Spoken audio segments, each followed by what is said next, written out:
Ramu Sri Lanka Again Patan Ramu நான் எதிர்பார்க்கிறேன். ஒரே ஒரு விஷயம் நான் சொல்ல விரும்புறேன். ஒரு நிமிஷம்.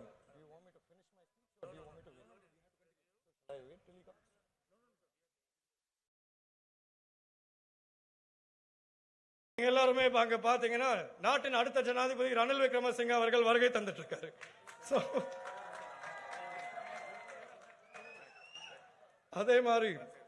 அதே மாதிரி நான் என்னோட ஒரே நிப்பாட்ல நடுவில் வெடி ஒரு நிமிஷம். හොඳයි ආදරණීය මිත්‍රවරුනි වවුනියාවේ අපේ මිනිසුන්ගේ අපේක්ෂාව මේ රටේ මුළු මහත් ජනතාවගේ අපේක්ෂාව අභියෝගයට අභියෝග කළ මේ මහ පොළවේ පොදු මිනිසා සේනාධිනායක රනිල් වික්‍රමසිංහ මැතිතුන්ගේ සම්ප්‍රාප්තියයි මේ இதுவரை நேரமும் இந்த பூமியில் நாங்கள் பார்த்திருந்த எங்களுடைய இலங்கை ஜனநாயக சோசலிச குடியரசின் ஆதிமேன்மை தாங்கிய ஜனாதிபதி ரணில் விக்ரமசிங்க அவர்களிலே இந்த பூமியை வந்தடைந்த சந்தர்ப்பம் எங்கள் ஜனாதிபதிக்கு ரணில் விக்ரமசிங்க அவர்களுக்கு எங்கள் ஜனாதிபதிக்கு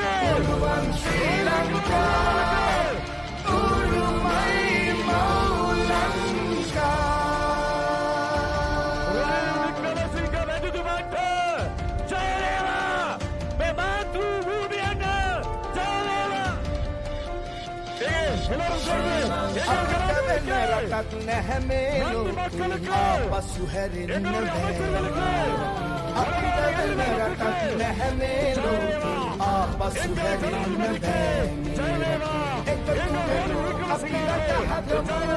එකතු ලෙසින් අපි සිතමු එකතු වෙමු රට හදමු එකතු ලෙසින් අපි සිතමු පුළුවන් ශ්‍රී Lanka Urumai Maulanka Urumai Sri Lanka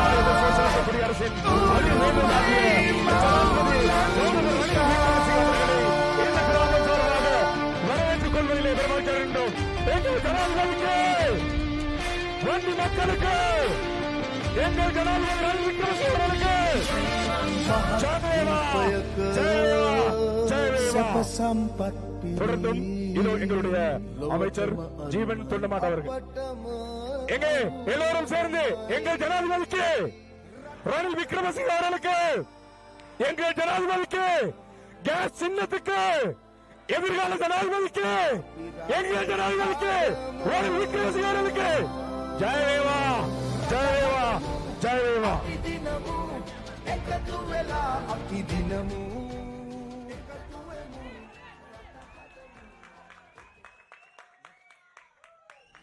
தொடர்ந்தும் ஜனாதிபதி அவர்களுக்கு இதோ பொன்னாடை போர்த்தி கௌரவிக்கப்படுகிறது. இத்துணை நிகழ்வுகளும் வன்னி பிரதேசத்தின் வன்னி மாவட்ட மக்கள் தன்னுடைய நன்றி உணர்வை வெளிப்படுத்துகின்ற அருமையான சந்தர்ப்பத்தை நாங்கள் பார்த்துக் கொண்டிருக்கின்றோம். மீண்டும் இதோ இளைஞர்களுடைய ஒரு குரல் இந்த மேடையை அலங்கரித்துக் கொண்டிருந்தது. பாராளுமன்ற உறுப்பினராக மறந்து இன்று ஒரு இளைஞராக மீண்டும் இதோ ஜீவன் தொண்டமானவர்கள் உங்களோடு. இவ்வளவு நேரம் இல்லாத உற்சாகம் எப்படி திடீர்னு வந்துச்சு எல்லாருக்கும்?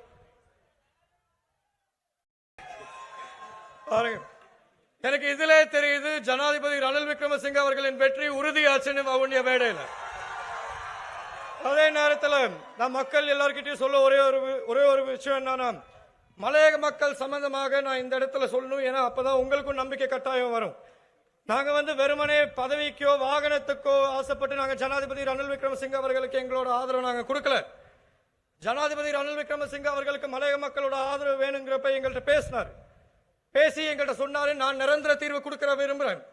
45 வருஷம் நான் அரசியல் இருந்திருக்கேன். அந்த அனுபவம் எனக்கு கட்டாயம் இருக்கு. எனக்கு தெரியும் என்னென்ன நிரந்தர தீர்வுகள் கொடுக்கணும்னு. நீங்க எல்லாரும் ஆதரவு, நான் நிரந்தர தீர்வு கொடுக்கிறேன். இன்னைக்கு மலையக மக்களை பொறுத்த வரைக்கும் பல நபர்கள் முதல்ல கண்ணீர் விடுவாங்க. அந்த சில நபர்களுக்கு நீங்களும் வாக்களிச்சீங்க ஒரு காலத்துல.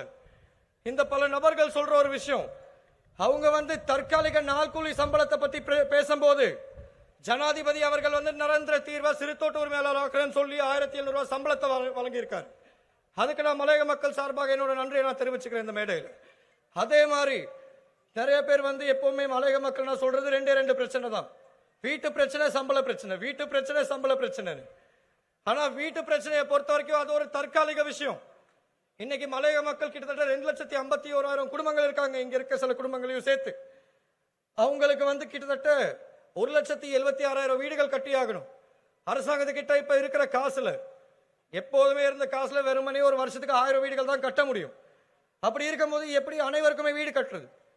ஆகவேதான் ஜனாதிபதி அவர்கள் எங்களோட ஆலோசனைக்கு அமைய மலைய மக்களுக்கு காணி உரிமை விஷயம் சம்பந்தமாக ஒரு அமைச்சரவை பத்திரம் சமர்ப்பிச்சு அதுக்கு 4,000 மில்லியன் நிதி ஒதுக்கீடு செஞ்சிருக்காரு. அது வெறுமனே நுவரேலியா மாவட்டம் மட்டும் கிடையாது, வன்னி மாவட்டத்திலையும் தான்.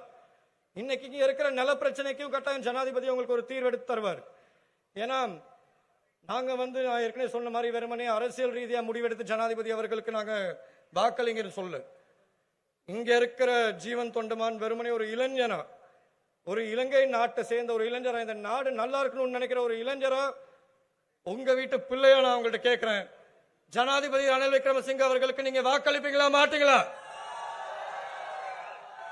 வாக்களிக்கிறது மட்டும் இல்ல, இதுல பல நபர்கள் உங்க திசையை திருப்ப பார்ப்பாங்க.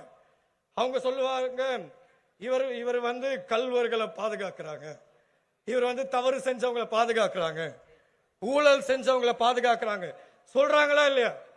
அவங்க எல்லாருக்கும் ஒரே ஒரு பதில் தான் நான் சொல்றேன்.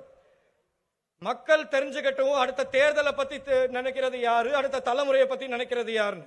இன்னைக்கு எதிர்த்தரப்புல பாத்தீங்கன்னா அவங்க தரப்புல இருக்க நபர்கள் எல்லாம் ஜனாதிபதிக்கு ஆதரவுன்னு இங்க சேர்ந்துட்டு இருக்காங்க.